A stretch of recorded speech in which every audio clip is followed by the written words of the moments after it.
Perkenalkan, nama saya Ibnu, Ustadz dari Depok. Silakan Pak Ibnu. Sudah sejak tahun 2000 saya mengalami gejala-gejala yang hampir 100% yang ada di slide tadi, Ustadz. Baik.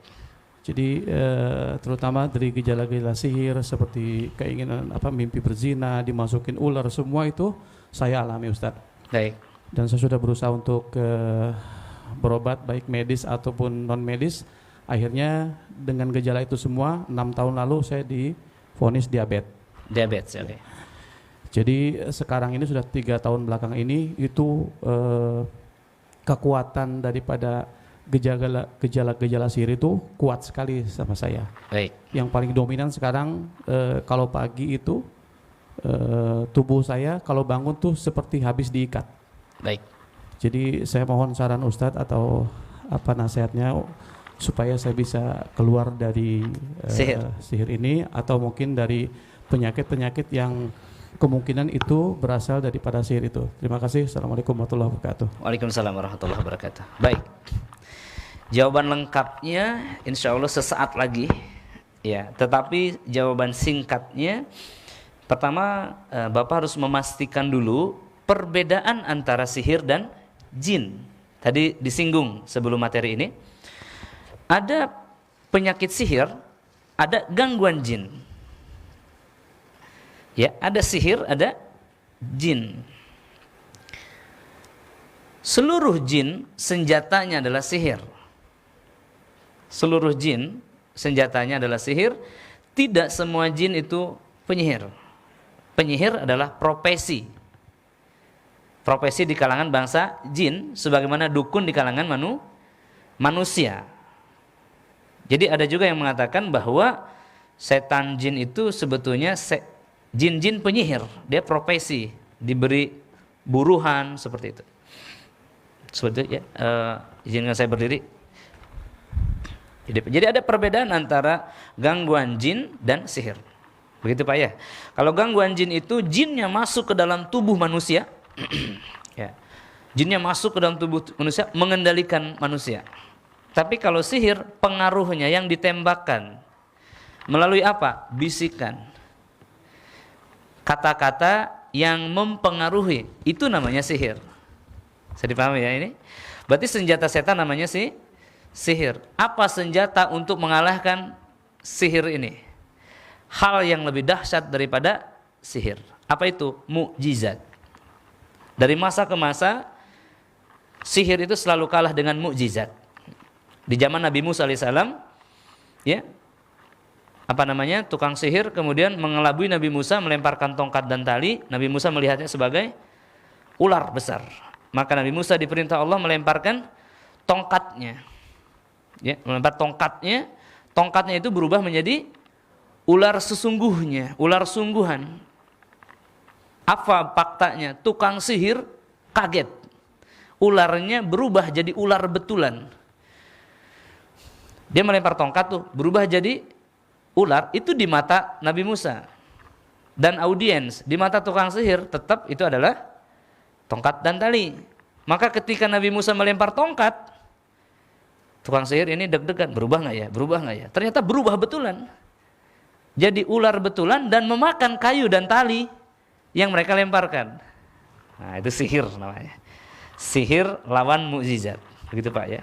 Kalau gangguan jin, jinnya diundang untuk apa? Kekuatan. Agar apa? Agar pancok menang.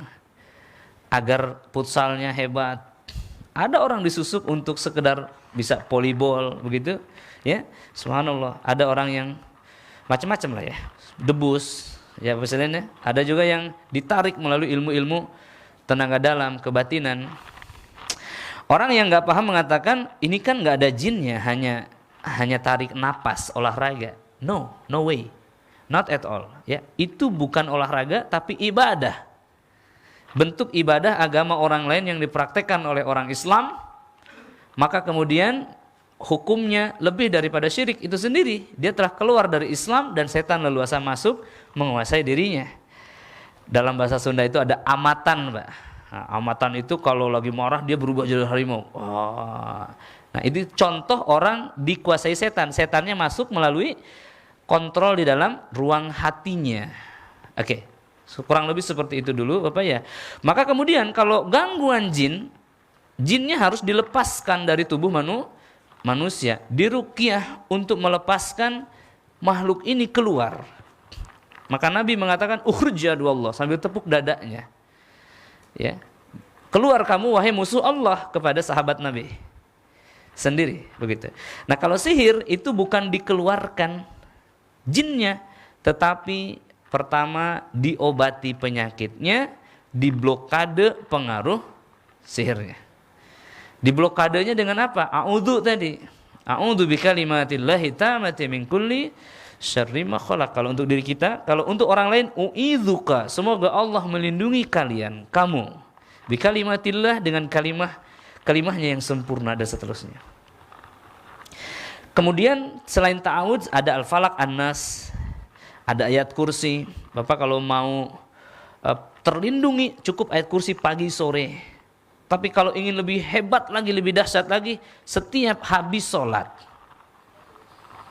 Jadi ada seorang pemuda ini disihir oleh seorang tukang sihir, Pak. Ya. Tukang sihir ini menyihir pemuda ini karena order seseorang. Malam pertama disihir tidak tembus. Maka kemudian malam kedua juga tidak tembus. Tukang sihir ini bilang pasti malam ketiga kena dia. Malam ketiga, malam keempat nggak tembus, sampai 4 tahun. Siang malam tukang sihir ini nyari cara gimana agar tembus ini kerjaan dia, tender dia. Ya.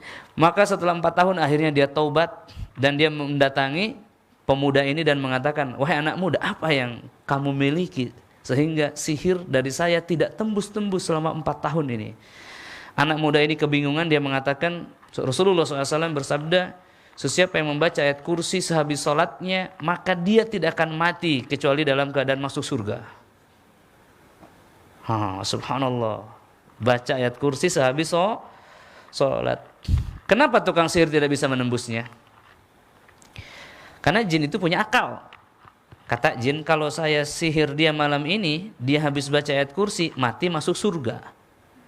Dimarahilah saya sama bos saya. Bos paling besarnya siapa? Iblis. Ya. Kata iblis, kenapa kamu bunuh dia, masuk surga? Jangan bunuh dia. Tugas kita bukan membunuh. Manusia dibiarkan pasti akan mati. Dia akan menua dan mati. Tugas kita melemparkan ke dalam neraka. Nah, begitu. Jadi jin nggak ngebunuh kan? Kenapa? Karena dia ada jaminan surga dari Allah Subhanahu Wa Taala. Ada nggak jaminan surga yang Allah berikan kepada manusia setiap hari? Selain itu, ada. Misalkan ketika dia membaca Al-Ikhlas 10 kali setiap hari, maka Allah bangunkan rumah di surga. Misalkan dia membangun masjid, maka Allah bangunkan rumah di surga. Rumah itu jaminan bahwa dia akan masuk surga. Banyak, ada 11 amalan. Itu Pak, jadi kalau sihir itu dibentengi diri kita, kalau jin itu bukan hanya dibentengi, tetapi dilepaskan dari diri kita. Cara yang paling mudah buat setan itu cemburu. Buat setan itu cemburu sampai mati. Gitu ya. Kalau mengganggu ibu sering-sering bermesraan dengan suaminya. Itu membuat setan cemburu. 3-7 kali enggak apa-apa. Setiap hari. Berhubungan badan. Untuk yang sihir tafrik, yang suka minta cerai istrinya Pak. Nah, itu caranya, obatnya. Berhubungan badan sering-sering. Bikin setan cemburu. Dan seluruh amal soleh yang dilakukan manusia membuat setan cemburu. Begitu caranya. Pisahkan sifat kita dari sifat-sifat setan. Ya. Kalau dalam diri kita ada sifat setan, setan menjadi nyaman. Dia bilang ada chemistry nih, satu arah kita nih, soulmate-an kita nih. Begitu ada setan.